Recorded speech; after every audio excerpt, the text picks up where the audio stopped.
André, seja muito bem-vindo. Sinta-se em casa. É muito bom ver vocês aqui.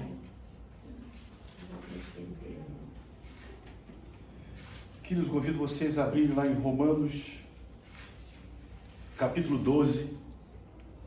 Nós vamos continuar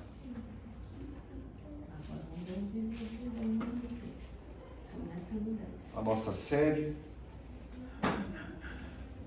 Como nós temos falado, tem sido bastante importante como se descortinasse a verdade diante de nós, né?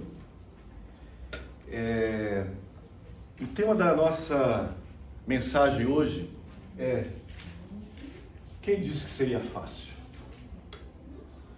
Essa é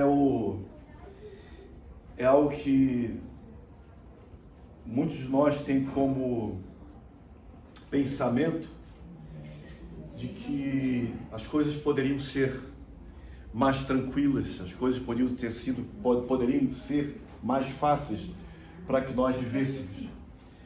E nós estamos observando que o amor cristão, seja para os irmãos da igreja, na fé, ou para os homens em geral, assim como o perdão não é um sentimento. Nós estamos estudando sobre o perdão e a gente observa uma das coisas que o Rodrigo tem enfatizado, é que perdão não é sentimento, perdão é uma atitude. De igual forma, o amor também não é um sentimento, amor é uma atitude.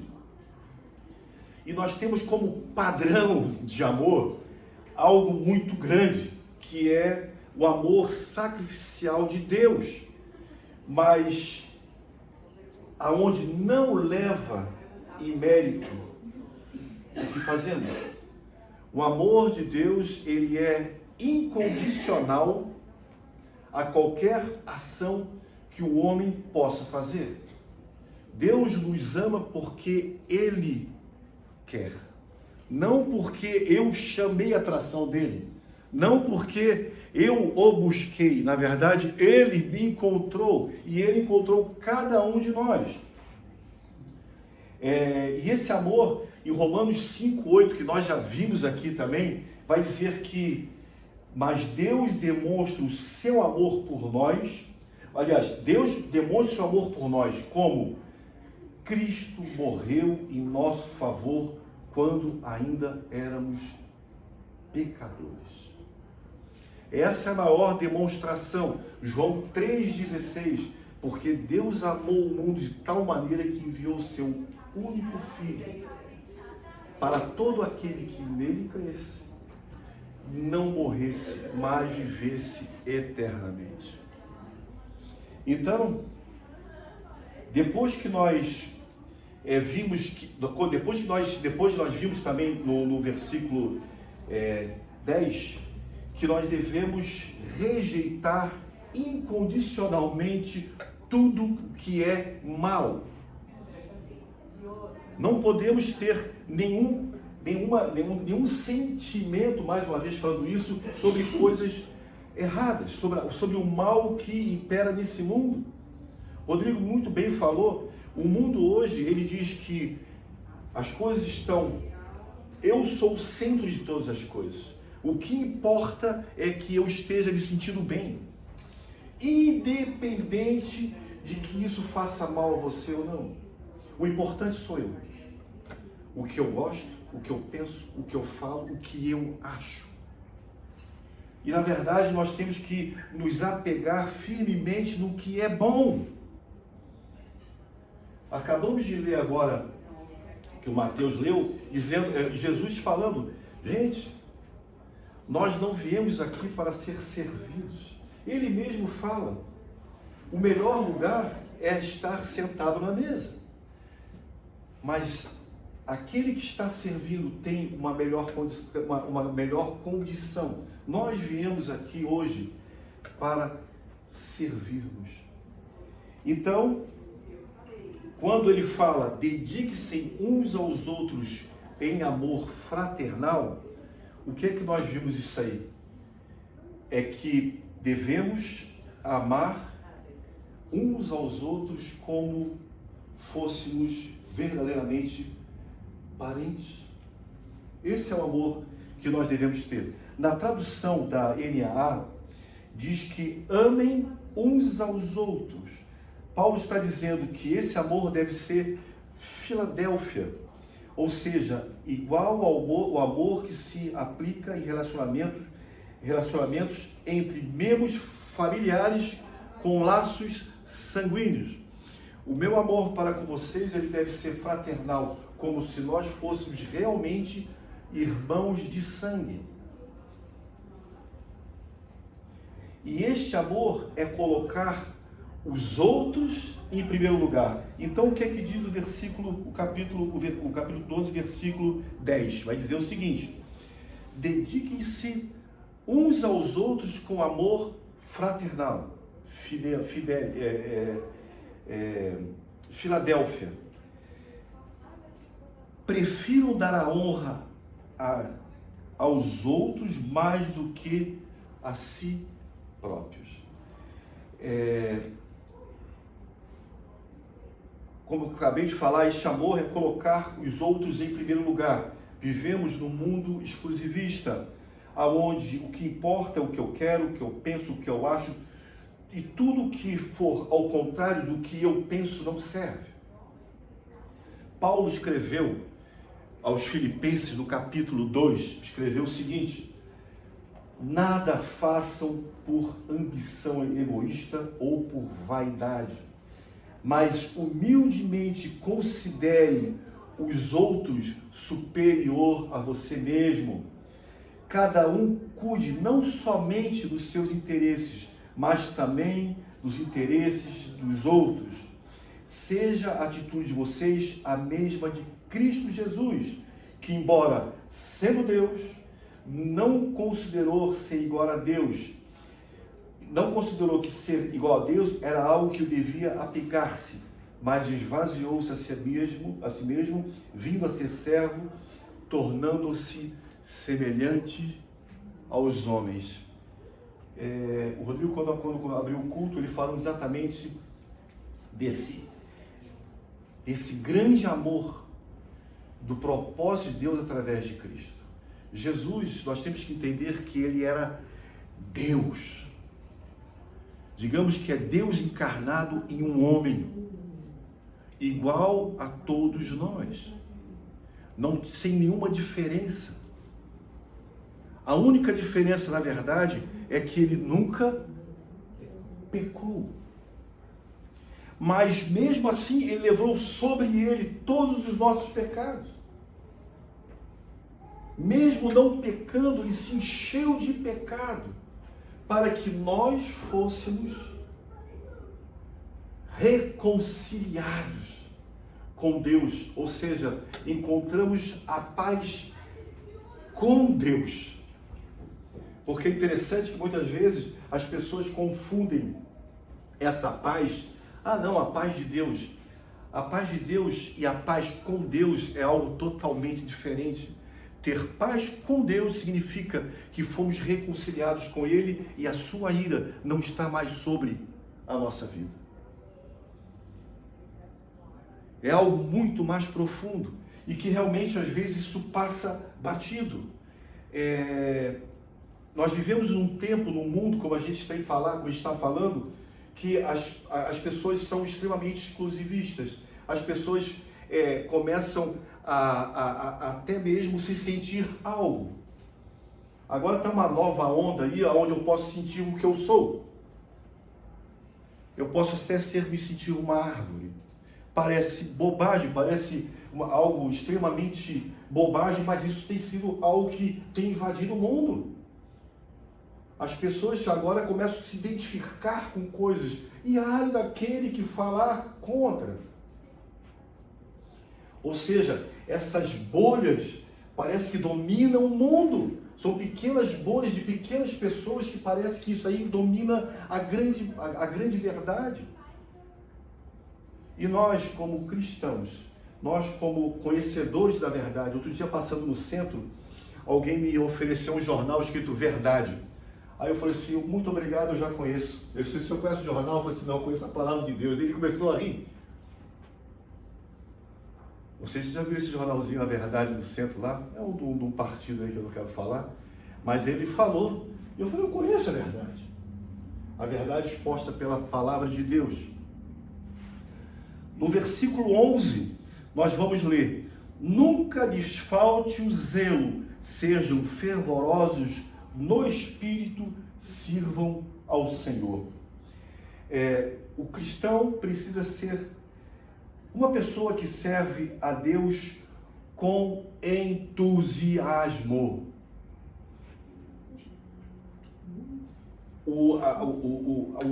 A pessoa que serve ao Senhor, ao contrário de que algumas pessoas que pensam que são pessoas incultas, que são pessoas muitas vezes tristes, ou tem um semblante, aquele semblante caído. Não, muito pelo contrário.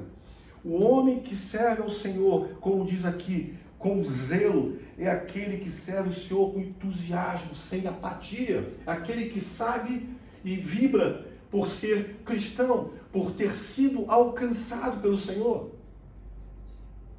A melhor coisa, a melhor notícia que nós poderíamos ter é que um dia o Senhor enviou seu Filho, ele morreu no meu lugar, morreu no seu lugar, para que nós tivéssemos vida. E essa vida que a palavra diz, João 10,10, não é uma vida mesquinha, não é uma vida pequena, não é uma vida apática, é uma vida com abundância. Nós temos abundância de todas as coisas. Tem um dito popular que fala assim, eu não sou o dono do mundo, mas sou filho de quem criou. Exatamente, eu não sou o dono do mundo, mas sou filho daquele que é dono de todas as coisas. Eu não sou nobre, mas sou filho do rei. Então é exatamente isso. Nós hoje temos que ter esse entendimento. Temos um grande privilégio de um dia termos sido despertos para o Evangelho, aonde um dia eu acordei, não pela minha vontade, não pelo meu esforço, mas pela vontade soberana do Senhor, e falou, Betão, agora você mudou de lista. Aquilo que estava aquilo que estava reservado para você, que está escrito em Efésios, que é a morte, foi substituída pela vida eterna. E a outra coisa que nós temos que falar, essa vida eterna é algo que nós devemos nunca tirar dos nossos pensamentos. Porque vai chegar esse dia, e esse dia será maravilhoso, porque mais uma vez eu vou falar de Apocalipse 21, todas as dificuldades das nossas vidas cessarão. Toda dor, toda doença, todo choro, ele cessará. E nós devemos, por esse motivo, vivermos entusiasmados, com zelo. Aqui nunca lhe falte zelo. Zelo é cuidado, como é que se diz? Um cuidado extremo. Zelo é um cuidado extremo. E assim que nós devemos agir. Eu gosto muito quando Pedro escreve, na sua carta, ele escreve, antes santifiquem Cristo como o Senhor em seu coração. Estejam sempre preparados a responder a qualquer pessoa que pedir a razão da esperança que há em vocês. Nós devemos ser vistos como pessoas diferentes. Nós devemos ser vistos como pessoas entusiasmadas. Mas por que você tem sido uma pessoa entusiasmada? Porque você se deu bem? Porque você é próspero? Porque você tem um bom salário?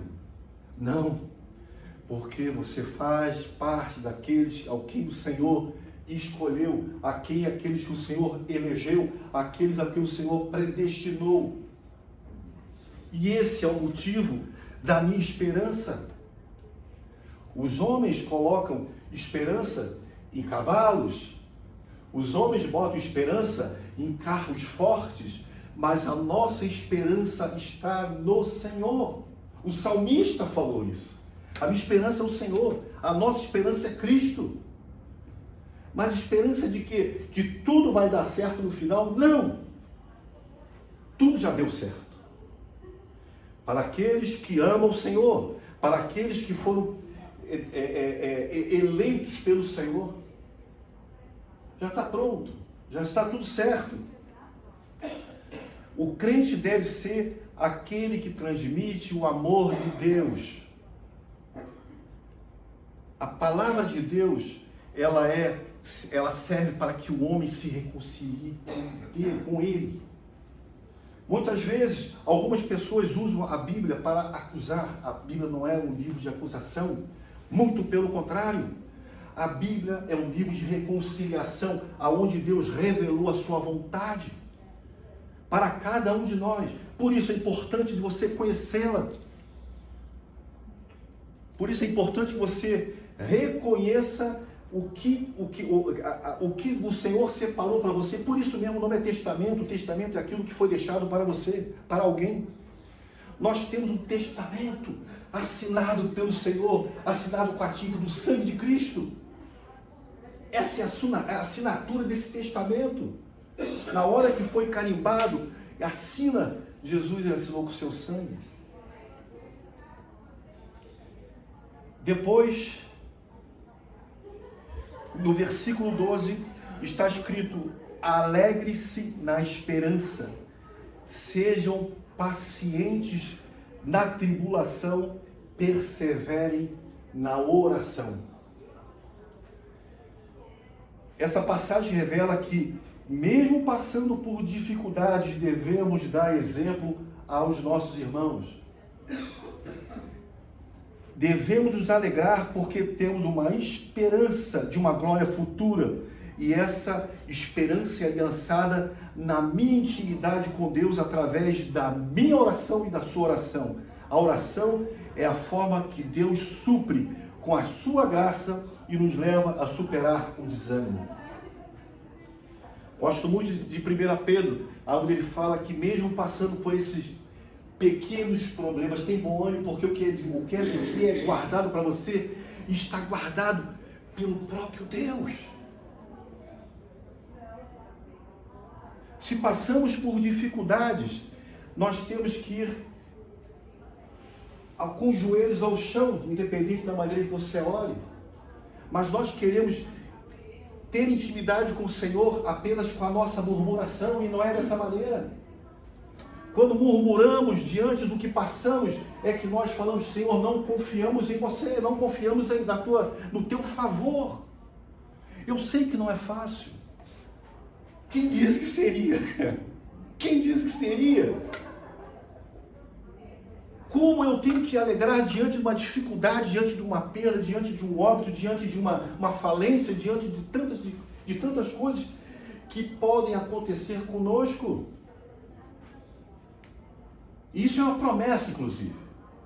Jesus falou: no mundo tereis tribulações, dificuldades. No mundo enfrentará todo tipo de maldade. Mas faz o seguinte: tem de bom ânimo. Tem de bom ânimo por quê? Porque ele já venceu isso. Ele já acertou a minha conta. Sabe quando você vai a algum lugar, fala assim: eu vou pagar, não, mas alguém já pagou por você. Você, puxa, que bom. Não nesse sentido, mas o Senhor, na hora que nós estivemos diante do grande tribunal e fomos chamados pelo nosso nome, e a gente fala assim: pode passar, querido, a tua dívida já está paga, a tua dívida foi paga. E detalhe, você não fez nada para que merecesse esse pagamento, nada. Talvez essa seja a nossa dificuldade, de entendermos que não podemos fazer nada para agradar ao Senhor. Porque Ele se agradou de nós, como nós lemos, ainda quando éramos pecadores. Esse é o amor de Deus. Versículo 13. Compartilhe o que vocês têm com os santos em suas necessidades.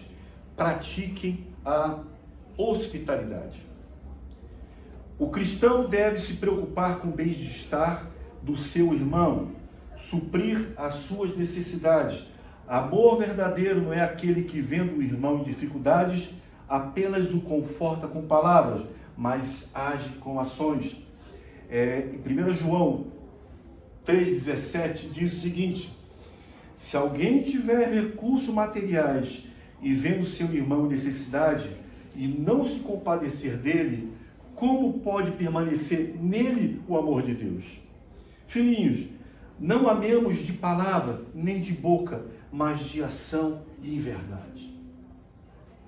Cara, que palavra maravilhosa! Graças a Deus nós vivemos numa comunidade que tem tido esse entendimento, que é uma comunidade abençoadora, é uma comunidade que tem observado essas coisas. Eu tenho observado que é melhor dar do que receber. Tenho observado a importância de você olhar para o teu irmão e observar a sua dificuldade. E através da sua ação, você poder ajudar. Isso é sensacional, isso é maravilhoso. Isso é fraternidade, isso é o amor fraternal.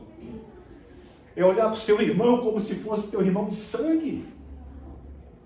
Não apenas bater nas costas e falar assim, ó, valeu, muito bem, obrigado, vou orar por você, vou orar por você. Não, isso é muito fácil de fazer.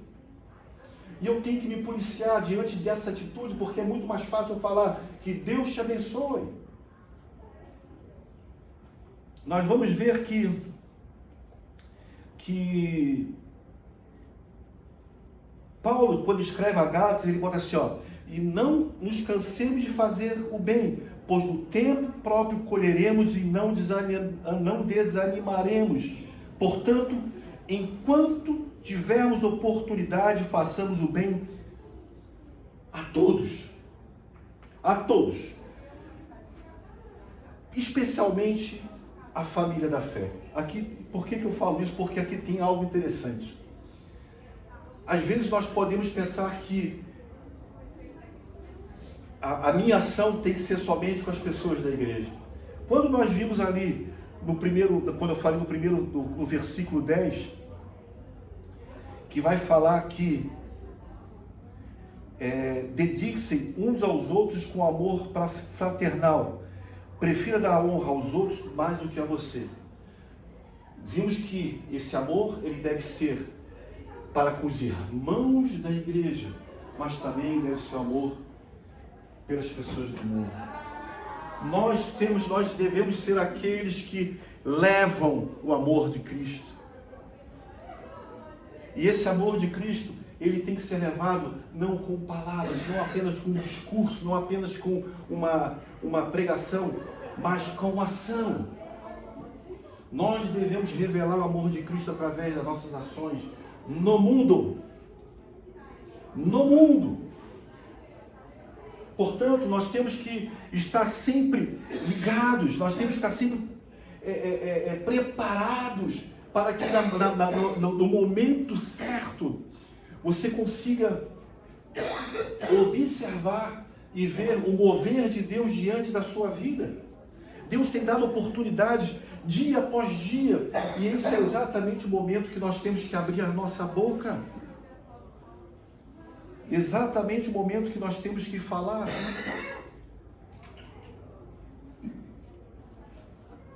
E agora vem algo mais difícil ainda. Mas quem disse que seria fácil? No versículo 14, ele vai falar o seguinte: abençoe aquele que os persegue e não os amaldiçoe. A nossa reação natural de nos proteger, o que é? Revidar. Não é verdade? A pessoa já vem com uma pedra, já vai com duas. A pessoa já vem com uma palavra de desânimo, você já vai com 3. Mas isso é uma reação natural do homem. Mas devemos observar mais uma vez o padrão elevado do Senhor. Nós temos um padrão muito elevado. O que nos norteia é muito mais elevado. Os pensamentos do Senhor são outros, os caminhos do Senhor são outros, muito mais altos do que os nossos pensamentos. A misericórdia dele é infinitamente maior do que qualquer homem possa ter. E aqui ele vai dizer o seguinte: Jesus nos chama para ter esse comportamento. Ele mesmo orou pelos seus inimigos quando estava sendo crucificado. Nós tivemos aqui semana passada a maneira que Cristo foi crucificado. Não foi uma maneira simples. O processo da crucificação não foi algo simples. O que ele passou não foi algo simples. Desde o cuspe na cara até as chibatadas que ele levou, não foi algo simples. E no final ele fala: Pai, perdoa-lhes, porque eles não sabem o que estão fazendo. Qual de nós teria a condição de você estar sendo humilhado, você estar sendo ofendido, e você orar, Pai, perdoa, ele não sabe o que está falando para mim. Ele não sabe o que está falando. Qual de nós será que temos essa condição de poder ter esse entendimento que nenhuma ofensa pode nos tirar da verdade do Senhor? E nós vamos ser ofendidos. Sempre. Sempre que nós nos posicionarmos diante de uma verdade no mundo, nós vamos ser ofendidos, nós vamos ser contestados, nós vamos ser, enfim.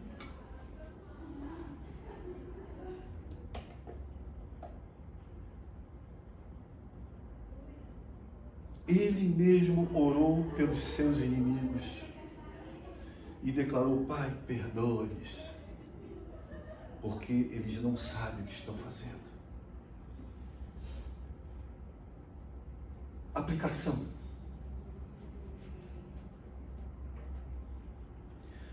Não ame apenas com palavras, mas ame com ações.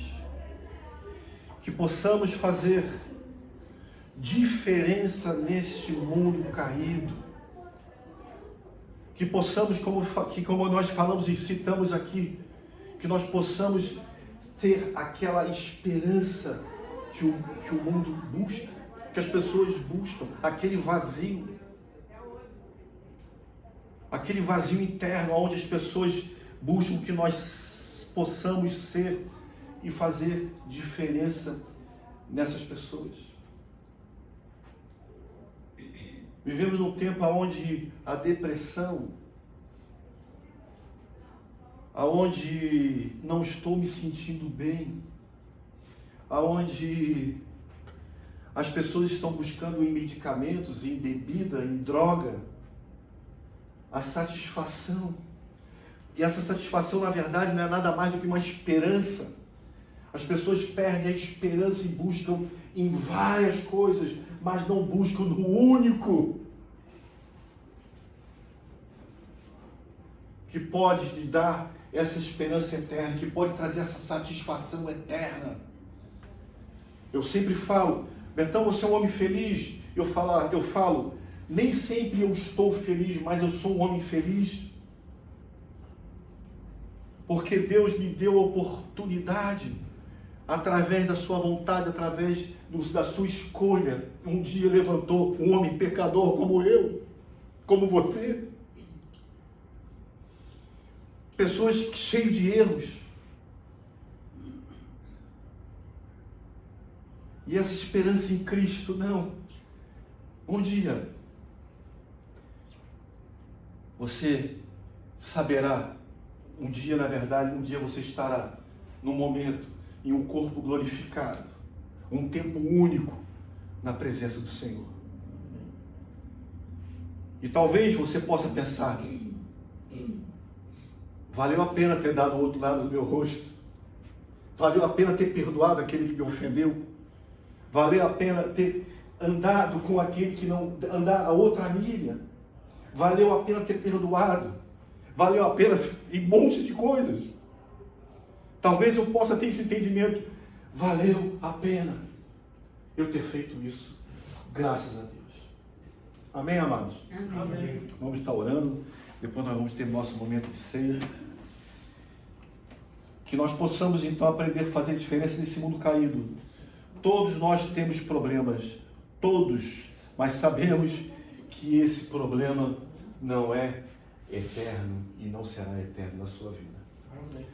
Pai eterno, nós nos colocamos diante de Ti, Senhor. Muito obrigado, Pai, pela Tua palavra, Pai. Muito obrigado, Senhor, porque encontramos conforto, Pai, na Tua palavra, Pai.